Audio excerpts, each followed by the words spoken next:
Hey everyone, in today's video, I'll be showing you how to update Meta Ray-Ban smart glasses firmware. First is by powering on and powering off the smart glasses.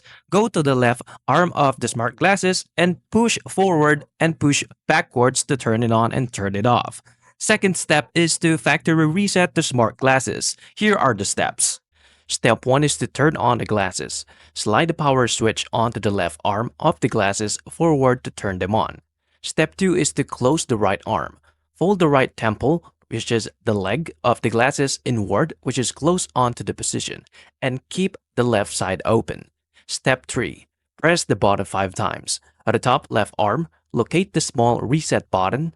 Press it 5 times quickly, and you should see an orange light appear. Step 4.